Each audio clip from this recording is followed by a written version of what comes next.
Welcome into Long Shots, the world's #1 golf betting show here on VSiN and VSiN.com, the sports betting network. I'm Brady Kannon, along with Wes Reynolds, Nick Henyon, and Triv McKenzie are at the controls as we get ready to take you through the next hour of golf betting action. Wes, another compelling week on the PGA Tour, week 2 of the reboot season, and in week 2 at the RBC Heritage, Webb Simpson gets win number 2 in the 2020 season. Yeah, he's now number 5 in the official world golf rankings. That is his career high. Surged into the top 5, moves DJ down to number 6, current leader in the FedEx Cup. And popular pick, and it seemed like, and I made a comment, it seems like the world and the herd is really on Webb Simpson. Well, sometimes the herd gets it right. And Webb Simpson cashes a ticket. And he's a guy I looked at. I didn't, cross him off, but I just was like, well, maybe I'm not sure about him. And he just didn't, stand out to me, but he definitely should have. And we were making a joke before we came on air. Our executive producer, Brian Rogers, is 2 for 2 post-pandemic in terms of coming back for golf. It's like, hey, dude, you want to host the show too? We, of course, have Matt Humans, Wes Reynolds, and myself. We display all of our picks in the final segment. We'll see if we can throw up Brian Rogers' picks as well. Had Daniel Berger at Colonial and then backed it up with Webb Simpson last week. And we talk about the first couple weeks back on tour at Colonial and Harbor Town. We've seen similar fields here, Wes. We've also seen similar leaderboards develop. Justin Thomas, Bryson DeChambeau, Abraham Answer, JT Poston, Justin Rose. Do you expect that will continue this week, or do you think maybe we'll see some change and some other players begin to shake off the rust? I think it's going to be a little bit of both, Brady. I mean, look, bettors, golf is no different than any other sport we talk about here on VSiN, whether it's basketball or football, baseball, what have you. Bettors bet what they saw last. So you're going to see some love for Abraham Answer this week. And look, I'm an Abraham Answer fan. He's up to top 25 in the world, but I looked at what happened last week. This is a guy that shot 21 under par. He shot 65 on Sunday. 18 of 18 in terms of greens and regulation, was 65 of 72 this week in greens and regulation. You put that kind of ball striking together and that kind of overall play together, and you lose. Yeah. Now you got to get up off the mat less than a week later. And look, Daniel Berger did end up doing it last week because he had that chip in, and I think he finished, I believe it was tied for third, but 20 under par. And look, followed it up. But a lot of guys don't do that. When you have that near miss where it's like you're walking off 18 and going in to sign your card, and it's like, man, I should have won this week. It's kind of like a Super Bowl loser effect. Mm-hmm. You know, in this case, the 49ers. You get all the way to the mountaintop. You are winning that football game through 3 quarters, and then you walk off the field as the Super Bowl loser. That is very tough to rebound from in the following campaign, and that's kind of the point you're making with Abraham Answer. I mean, you just play lights out, and you come up that much short. That's a tough pill to swallow. Do you also think contributing to the leaderboards being very similar these first 2 weeks, Colonial and Harbor Town, do you think it's also the fact that these courses are similar and the skill sets that they play to? Yeah, I think so. But the strength of the field, I think, is kind of overriding that, because we're getting fields that we usually don't get. Look, RBC Heritage is usually the week after the Masters, and it had a major type field when played in June, and you're seeing the same thing in Colonial. So I'm surprised so many of the big guns at the top have played almost 3 straight weeks now. We got a lot of guys playing 3 straight weeks. Thomas, Rory, DeChambeau, a lot of the real big names that you usually don't see do that are usually a little bit more selective. Maybe they'll play 2 weeks in a row and take a week off. But so I think that has rendered, I guess, what you want to call course form or course experience a little bit powerless, because the field is just so much better week in and week out. And it's similar to you have the Heritage typically follows the Masters, and this week's event, the Travelers Championship, usually comes right after the U.S. Open. So for many years, it hasn't gotten a great field because so many guys coming off of that major championship, they need a little bit of a breather. And here we are in 2020, and a lot of these guys have not played this course in so long, but here they are back for the Travelers Championship in 2020. This is Long Shots, the world's #1 golf betting show on VSiN and VSiN.com. Brady, Kannon, and Wes Reynolds with you, previewing the Travelers Championship and also looking back at the RBC Heritage. Wes, last week in Hilton Head, we had nearly a 3-hour weather delay on Sunday. The course played soft. It got some moisture, and it turned into a little bit of a birdie fest. And I'm wondering if you think that could happen here again this week in Cromwell, Connecticut, where the forecast does call for some thunder showers and whatnot. We've seen winning scores as low as 17 under par here in the past. Do you think we may get another little bit of a birdie fest here this week? I don't want to say we can't, because I didn't see 22 under as the winning score last week. I said even on Saturday, I tweeted out, I think 18 or 19 is going to be the number on Sunday. And sure enough, it ended up being 22 under, and the all-time record at the RBC Heritage posted by Webb Simpson. But this is usually a tournament where you're going to get in the mid-teens. So that's where I would be. I still think it's probably going to be there. This is a little bit of a different type of course. It allows you to be a little bit more creative. So the creativity can either benefit certain players or be a deficit to certain players. I think it also goes a little bit to the point you make about the fields being so strong. Typically at Colonial, the Heritage, and now the Travelers Championship, we don't see so many studs in the lineup, so to speak. You don't get 34 of the top 40 in the official world golf rankings in these events usually, but that's exactly what you have at the Travelers this week, including all of the top 6. You've got a top 10 guy in Patrick Cantlay playing his first event post pause in the schedule. Paul Casey back, so the fields are just getting stronger and stronger. All right, let's do this with our buddy from ESPN. It's time to bring in our guest. It is the member guest segment here on Long Shots. Chris Fallica joins us. He's a longtime friend of the network. You often hear him with Gil Alexander on A Numbers Game. He is the producer of ESPN's College Game Day. He handicaps the ponies, and he also specializes in golf. Chris, great to talk to you about golf. Always love to get your thoughts on the PGA Tour. And Wes and I were just talking. It's been a very interesting couple of weeks. Winning scores of 17 and 22 under par. Daniel Berger with a win, and then in contention the following week. Webb Simpson, now a 2-time winner in 2020. Tyrrell Hatton nearly goes with back-to-back wins for his last 2 starts. I mean, the layoff didn't seem to bother a lot of these guys.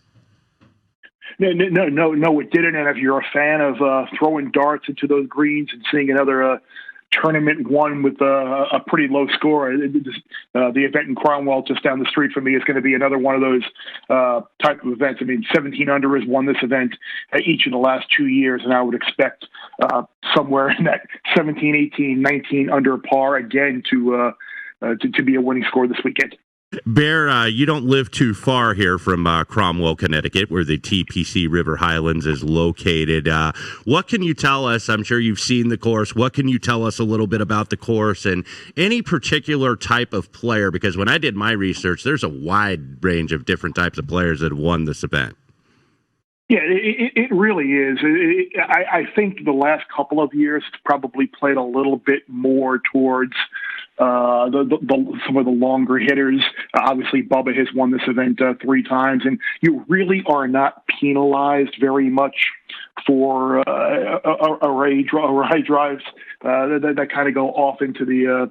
You're really not penalized. So it's almost like this modern day philosophy of just hit it as far as you can, and you're going to be so far out there that you're still going to get a pretty good look with the second shot. So I think you'd look a little bit more towards the longer hitters this week. And something else just to keep an eye on, maybe not a style of player this week, but maybe take a look at some of those earlier tee times on Thursday in terms of your head-to-heads or something. But there's a really good chance of some rain and thunderstorms Wednesday afternoon and evening. So some of those early times, the greens might be a little bit more receptive. It's been pretty hot and humid here the last week or so. So, I mean, the early times on Thursday, I went back and looked. Guys like Answer, DeChambeau, Webb Simpson, John Rahm, Rory, Patrick Cantlay, Paul Casey, all those guys go out before 8 o'clock on Thursday morning. So you might want to maybe bump some of those guys up if you didn't already, just maybe a tad more, because they might be able to go out early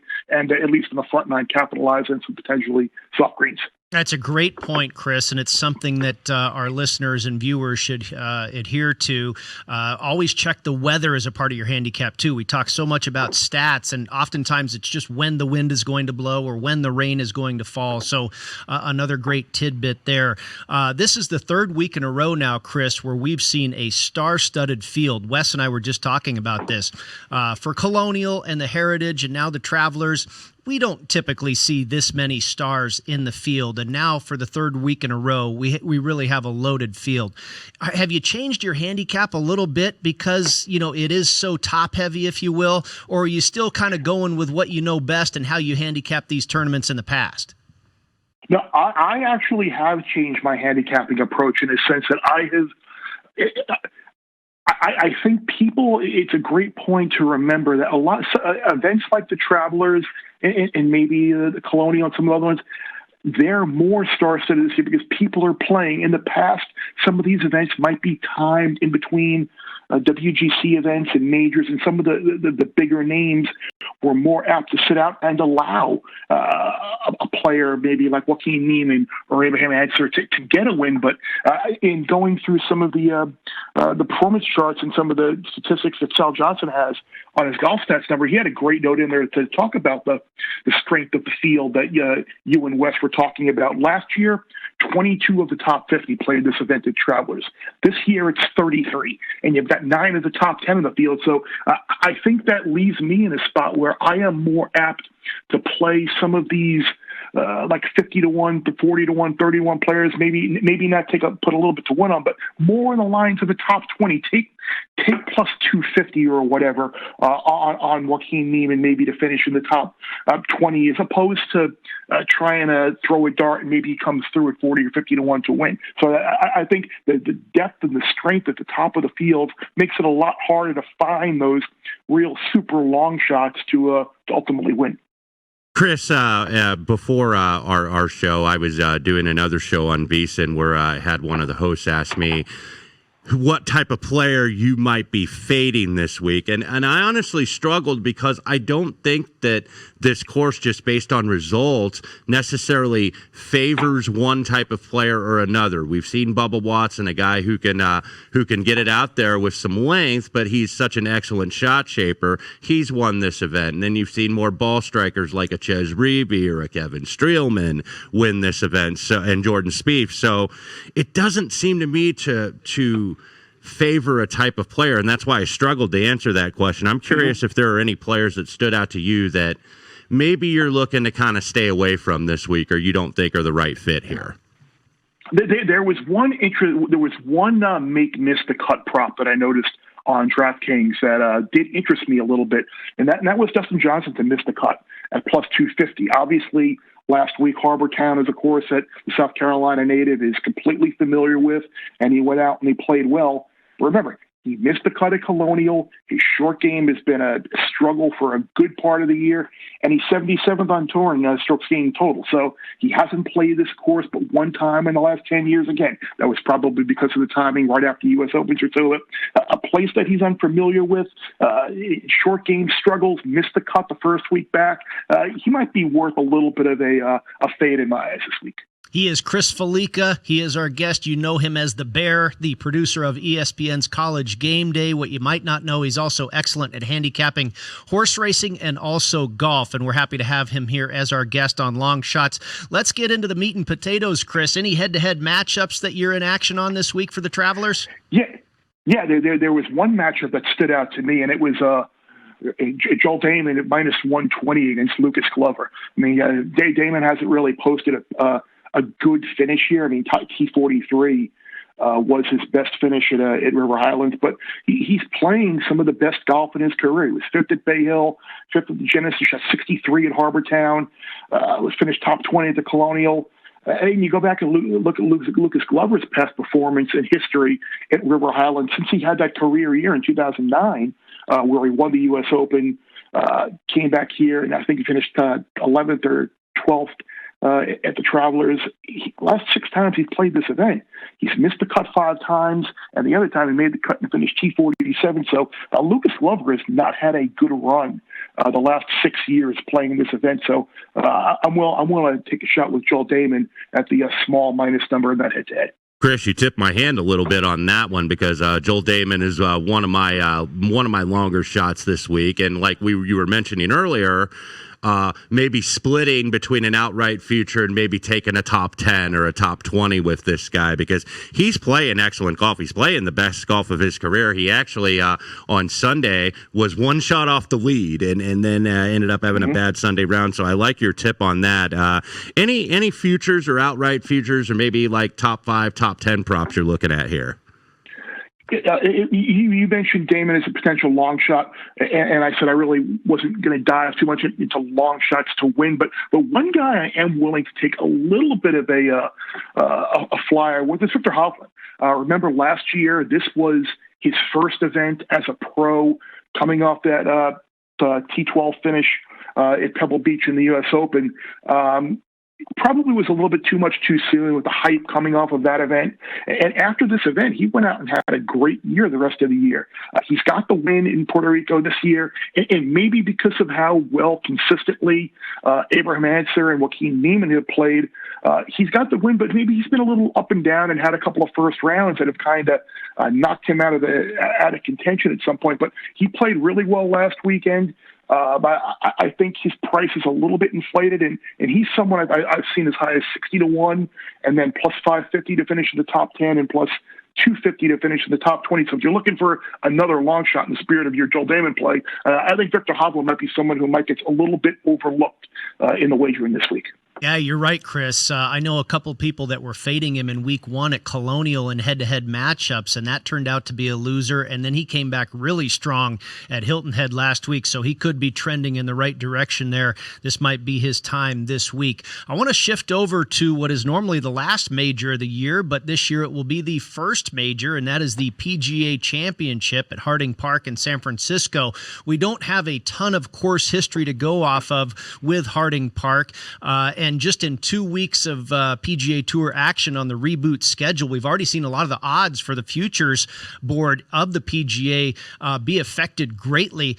Anything that you're looking at as we look 7 weeks down the road to the first major, anything that you have in pocket already or any early thoughts on the year's first championship?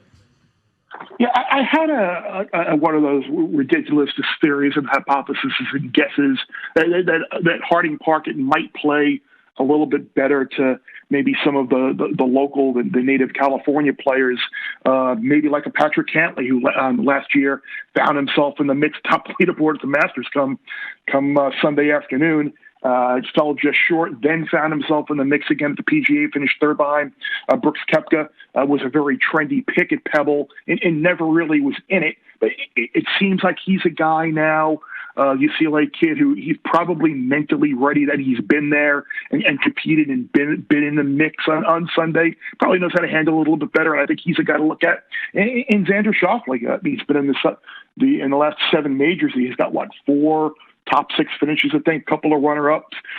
It's weird that the PGA has been the major that he's struggled in the most, and maybe that's just because of the timing of the year. I don't know, but I would think Harding Park would be potentially a spot where Xander could do well and maybe get that first major win.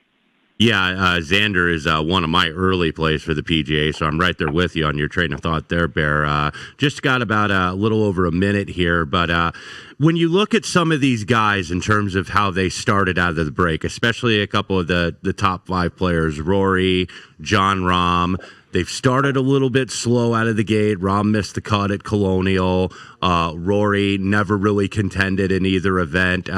Do you think it's a cause for worry or just a cause of just playing out the rust here with these top players? I think in the example of those two, it's more an example of just playing out the rest. Didn't Jon Rahm get married early in the year? Mm-hmm. I can't imagine he played very much during the shutdown. And Rory, I mean, I'm not overly concerned with those two guys because on the other hand, you've got guys like Bryson DeChambeau and Justin Thomas who've come out and played superb, and they probably didn't. I mean, they weren't playing that much probably either. So I think in the case of Rory and Rahm, it's just an instance of shaking off the rust, and I'm pretty sure one of these weeks they're gonna put together 4 rounds. Hey, let me ask you guys a quick question. If I gave you DeChambeau and Thomas against the field this week, would you be would that be a prop that would interest you? Because I'd be hard pressed to. I mean, I don't like betting favorites, but I think DeChambeau fits this course to a T this week. Well, it's an interesting bet, Chris, actually, and obviously you'd probably want to take the field, but I'm with you as far as Justin Thomas. I think it's going to be hard for this guy to not finish in the top 5. The way the weather delay affected him last week, he looked ticked off when he came off of that course because he had a real chance. I think there's some payback in his blood this week. Yeah, I would agree with you. It's weird, though, because since he shot that 62 here, in what was it, 2016 or so, he hasn't put together like a bunch of great. I mean, he missed the cut, finished. I guess best finished. I guess he tied 30th. So, but I agree. I think the way this course now is playing, even if he misses the fairway, his iron play, his short game should eventually. You think he's gonna some of these putts that are burning the hole are gonna fall. Great stuff as always, Chris. Thanks for joining us. We'll see if the guys here at the South Point will put up your prop. JT and DeChambeau versus the field. All right, my friend, enjoy the golf, and thanks for joining us as always. Take care, guys. Have a great week. That is Chris Fallica of ESPN's College Game Day. Great golf handicapper, and I like that. Any thoughts real quick? You want DeChambeau and JT against the field? I'm going to take the field, but those are certainly 2 guys that can win here, and I've seen them get selected across the board. We're just getting started here on Long Shots. Off to a good start with Mr. Fallica and some good insights there for your week at the Travelers. We'll be back and take a look at Tiger.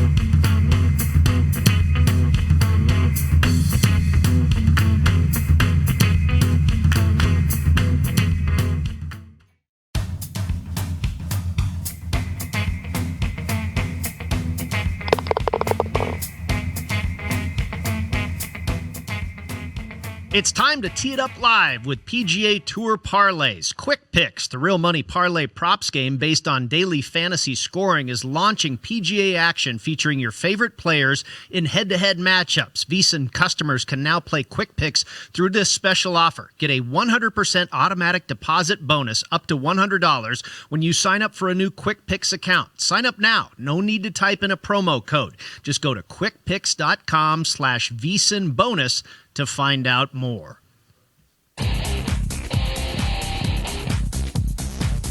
It is the Tiger Tracker segment here on Long Shots. Brady, Kannon, and Wes Reynolds with you on VEASAN and VEASAN.com, the sports betting network. Where and when will Tiger Woods return to PGA Tour action? He has not been on action in the PGA Tour since the February 16th Sunday at Riviera when he finished dead last, tied for 68th. And it looks like Wes now, obviously he's not going to be here this week at the Travelers Championship.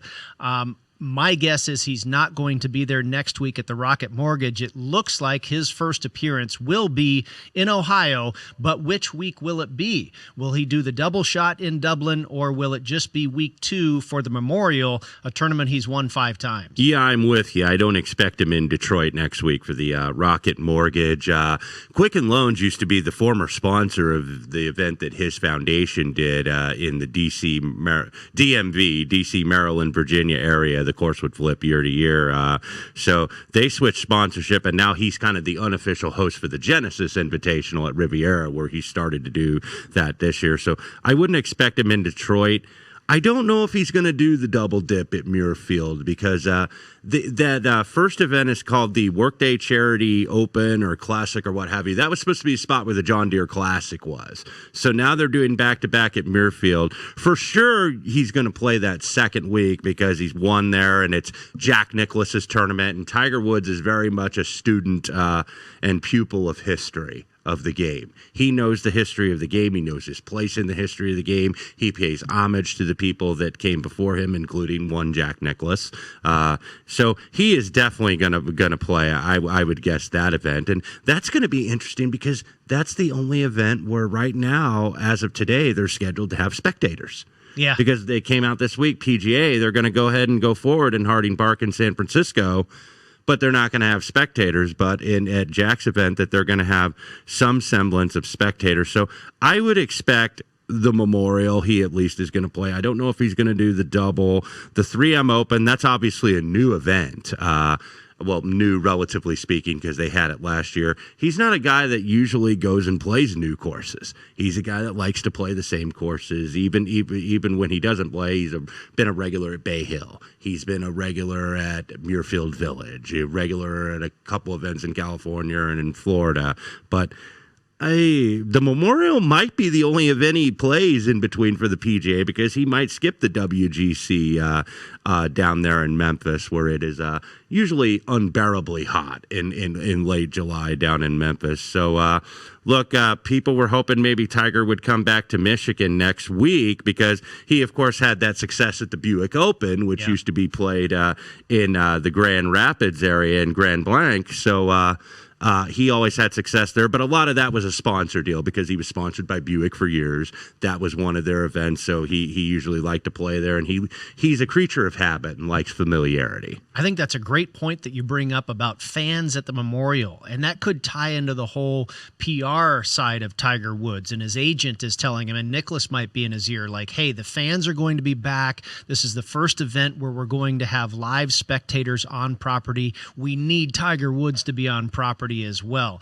Now, the next question is, does he play just once? Does he play at all? Does he play 3 times or twice before the first major of the year? And I think you could also argue, if he doesn't play at the Memorial West, he shows up in Dublin, Ohio the week before, does the work day, and then skips a week and goes to Minnesota, and then skips a week and goes to San Francisco for the championship. You figure he's not going to play the week prior to a major. It's hard to figure out what Tiger's going to do, but I think the best bet right now is that he's going to show up for the Memorial. I would say the Memorial, and maybe he does go ahead and do back-to-back, perhaps at the 3M in Minneapolis, St. Paul. But, yeah, I don't see him. He does not like to play the week before majors. He likes to get his practice time, work with his coach and work with his instructor, and get his game in shape. And then on the opposite side, like Phil Mickelson's always been a guy that plays the week before. He likes competition. I mean, it's all about what's the fit for each individual player. But I think it's probably a lock, barring some kind of injury concern,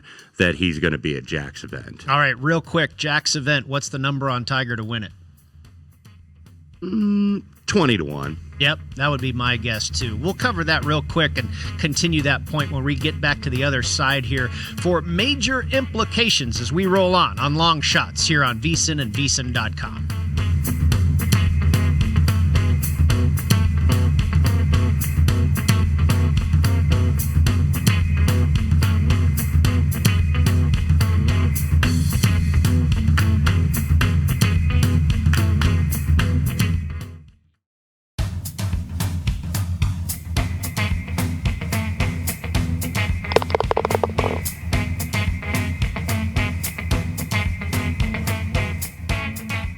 A course that rates the highest in each factor is Bali High Golf Club, a tropical golf course paradise located on the Las Vegas Strip and in the shadows of some of the most famous hotels in the world. At Bali High, designed by award-winning architects Brian Schmidt and Lee Curley, you will find hundreds of mature palm trees, lagoon-like water features, beautiful bunkering, and a stunning clubhouse home to Sealy Restaurant and an indoor-outdoor patio experience and event space. The course offers Bluetooth technology, caddies upon request, Jell-O shots, model-like beverage cart staff, VIP service from curb to course and back again, high-quality food and beverage, and a par 3 challenge where you can double your money with one swing.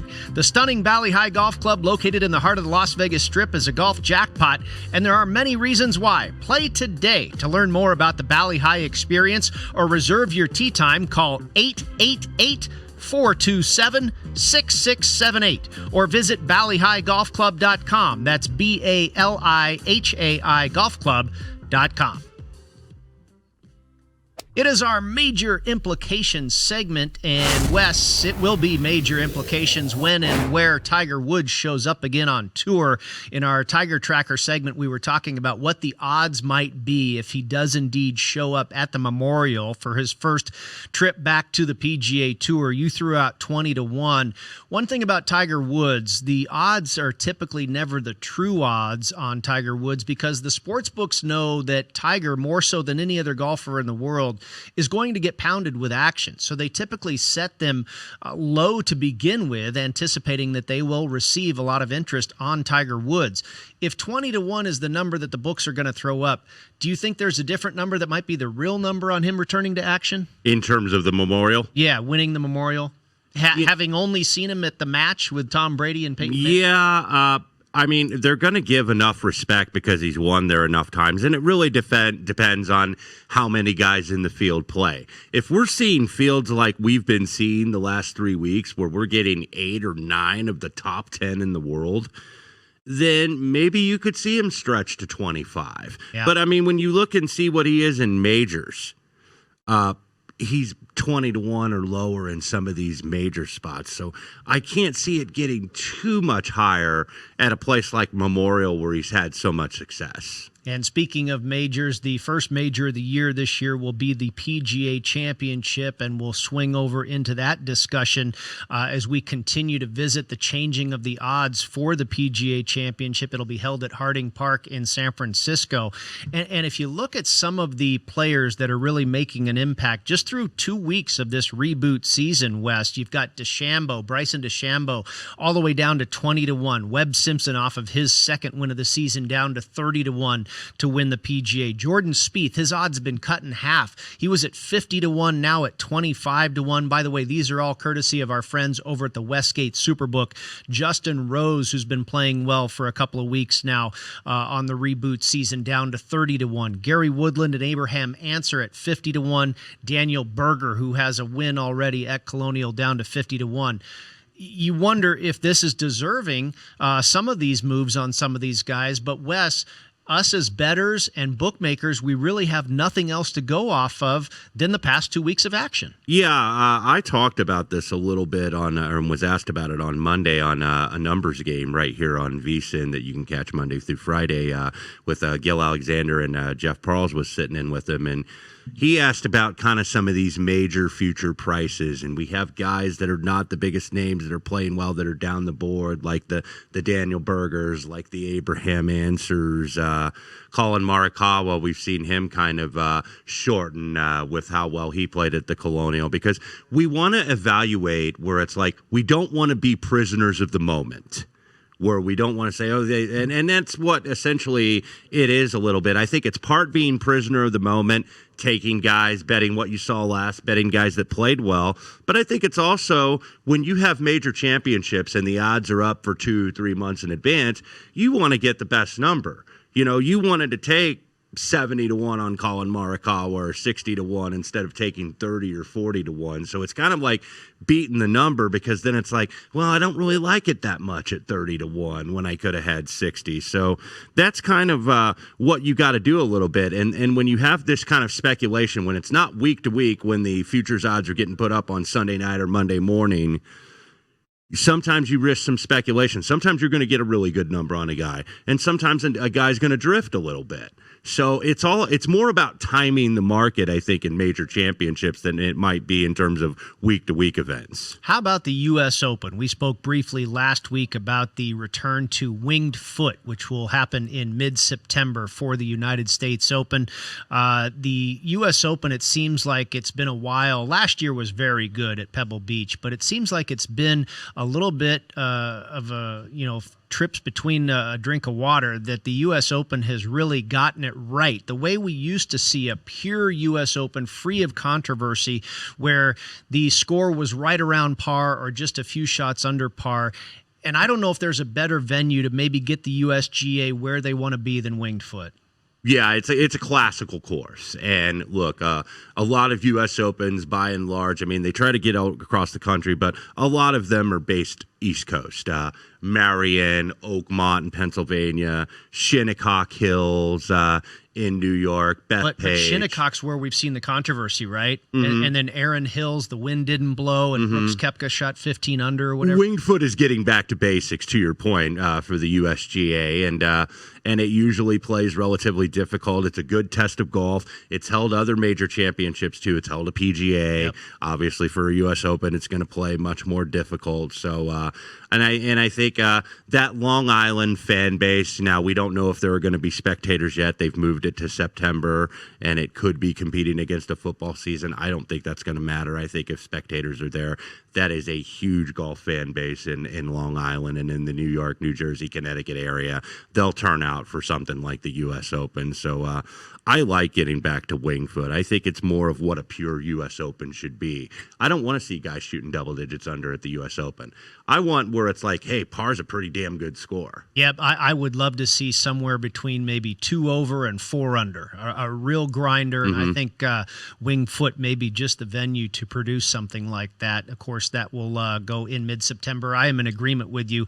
Long Island fans are some of the best in the world for golf, and they will definitely show up. Hopefully, they'll be allowed to show up for the U.S. Open. Real quick on Chris Fallica's take as far as the PGA, looking at some of the California players, the Patrick Cantleys, the Dustin Johnson, who's had success out there, Xander Schauffele. Are you kind of riding that angle for now? Well, he mentioned one guy I did bet at 25, and now I'm seeing him at 20-1 at the Westgate, and that's Xander Schauffele. Okay. I think his game is going to be in good shape leading in, and I also have DeChambeau, but I can definitely see that. And then you want to look to some of the previous events, match play and the like, that have been played at Harding Park.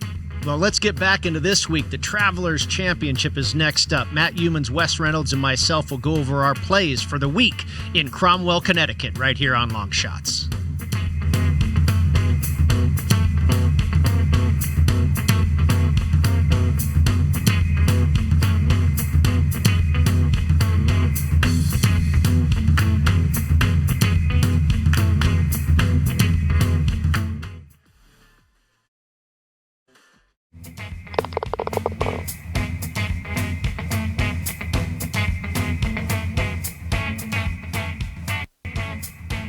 High atop the hills of the Las Vegas Valley sits the picturesque Revere Golf Club, featuring 36 championship holes, a full practice facility, and a 30,000-square-foot clubhouse with a stunning view of the Las Vegas Strip.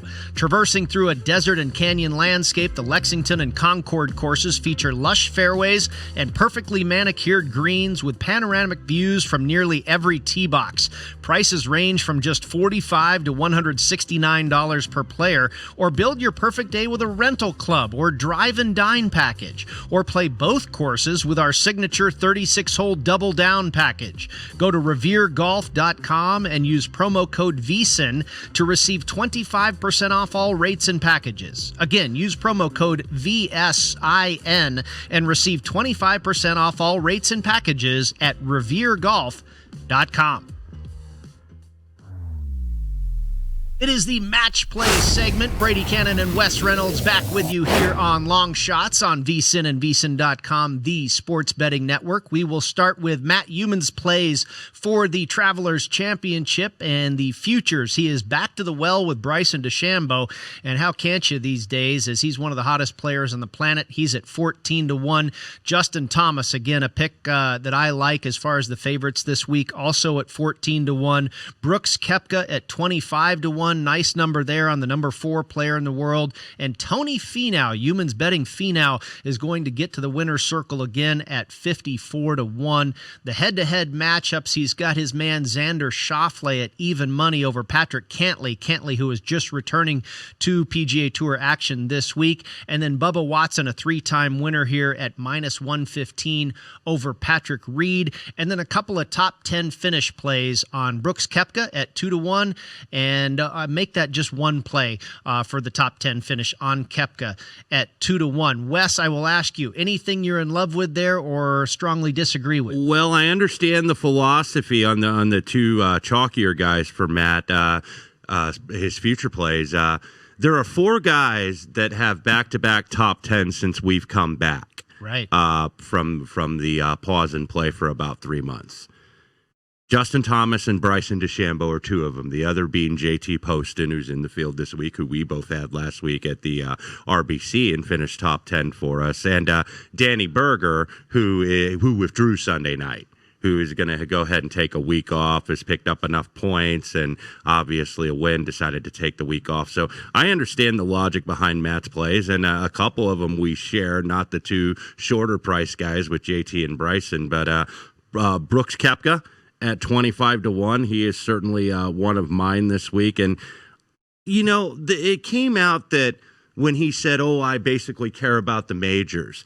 And I think when people look at that, they're saying, well, he doesn't give a you-know-what about any other tournament. And that's not the case. Yeah. I mean, the guy is still a competitor. And I think because he went through this injury in the offseason where he had that knee surgery and where he got that stem cell injection in his knee, which was painful. He talked about in February, I'm in big time pain.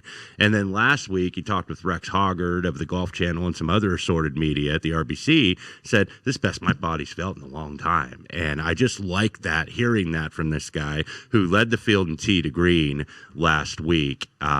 And also was very good strokes gained tee to green. Putter's been solid the first 2 weeks. So Koepka was one of my guys. I'm going to just go ahead and start with the first two that I agreed with Matt on. Tony Finau just felt like more of a gut play.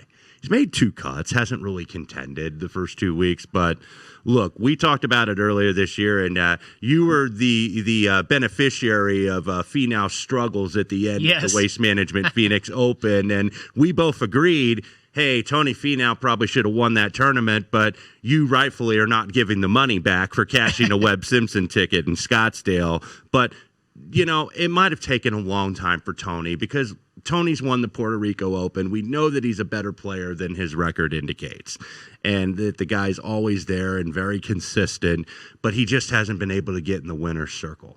And I think he's drifted enough where you get 50, 55-1 type range, worth it. It's a pretty darn big number, and just looking at the rest of your plays there for your matchups, you've got Jon Rahm at plus 110 over Rory McIlroy, Dustin Johnson at plus 105 over Koepka. Now, interesting, you have both Johnson and Koepka on your futures board, and I like your thinking there. I thought Johnson looked very good in his second week on tour last week at the RBC Heritage, and I think he makes sense for this course, but your theory there on Johnson over Koepka head-to-head. Yeah, and I don't like to disagree with Chris the Bear Fallica very often because he's right more often than he isn't, but went with the other batch brother, Justin Johnson. These guys are both Claude Harmon pupils. Yep. And obviously Claude Harmon III is the son of Butch Harmon, who's based right here in Las Vegas. So know each other's games. They're very good friends. I like both guys, but DJ has a little bit more of the correlated form.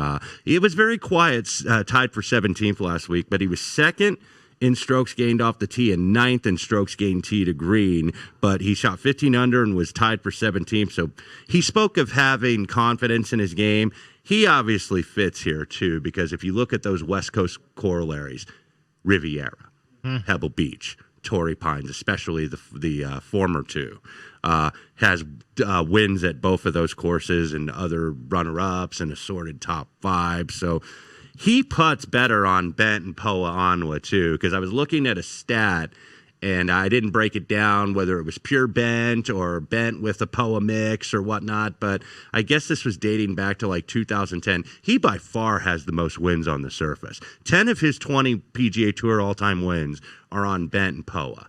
So he's going to like this surface. I think this is going to be a course that it doesn't look like to the naked eye it would fit him, but I think it's going to fit him a lot better, and I think at 30-1 he's worth it.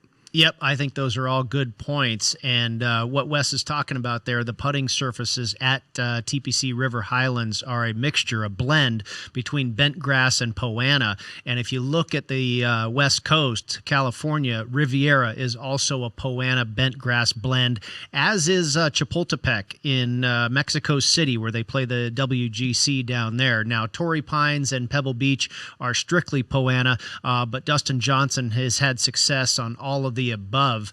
Let's get to my plays here. I've got Jon Rahm, who has had success at Torrey Pines. Also, this year finished 17th at Riviera, and the year before that finished 9th, and then was 3rd at the WGC Mexico. He's played here at the Travelers twice. He's never missed a cut, but I found him at 20-1, and I've seen as low as 11-1. I thought 20 was a really good number. I went ahead and dove in with Bubba Watson. He's won here 3 times. I mean, that's pretty much all you need to say there, but again, he's had tremendous success winning 2 times at Riviera. So the correlated putting surface that you allude to, Wes, Sungjae Im at 34-1, Reed at 35-1. Anything you have a comment on, good or bad there? Well, and I saw something on John Rahm because I did kind of look at him. I'm going to probably play him later on in the summer. But this was from our buddy Justin Ray Golf at the 15th Club. And he had a tweet out. He's not a guy that stays down for very long.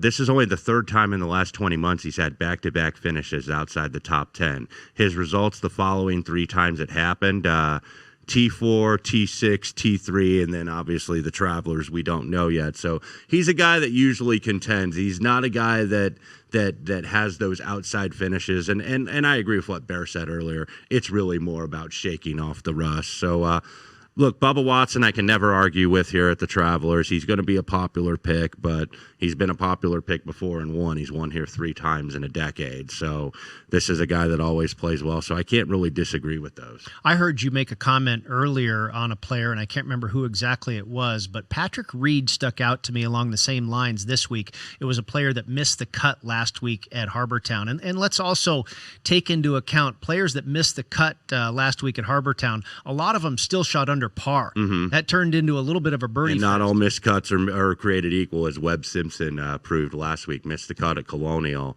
Played fantastic last week. Yeah, so maybe you're getting a decent price here on Patrick Reed. I think you always kind of get a good price on Patrick Reed because fans don't like him. Exactly. That's part of it. Emotion. I'm glad you mentioned that. It plays into betting. Yep. And people don't like this guy. Even our fellow co-host Matt Humans.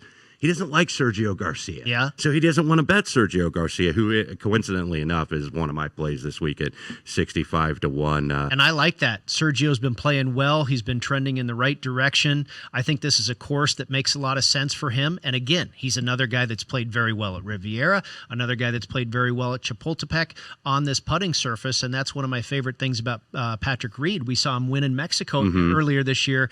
I think he's got the best short game on tour, Wes. And if we get some weather and this turns into another putting contest, who would you rather have than Patrick Reed? Exactly. He makes some big putts, not only in tournament play, but in Ryder Cup play. And, mentioning Sergio, speaking of putts, this is on the negative side, though. He was dead last in the field. 150-some players. He was dead last after round 1 in strokes gained putting, almost losing 4 strokes in that round. Finally got some to drop on Sunday. He led the field tee to green last week and was second in strokes gained approach. And I think he missed in the tournament. He missed like 5 putts inside of 5 feet. Yes. If you can get those to drop, he wins the event. Exactly. So I don't think you're that far off there. Just because a guy had a bad week putting doesn't mean he could come back on fire with the flat stick. Putting can be very random. Mm-hmm. So we'll see what happens there with Sergio at that high of a number. I don't disagree with the pick. One other guy that I'm on in a matchup is Ian Poulter, and I know you like Brian Harman. I thought the price was off here. Harman is favored over Ian Poulter head-to-head, about minus 125 or so over Poulter. The stats are very similar, but Poulter has been very good here at River Highlands and also good so far on tour. 31st in strokes gained tee to green, great in putting, 20th in strokes gained, and 22nd in scrambling. So again, both of these guys very good with the short game.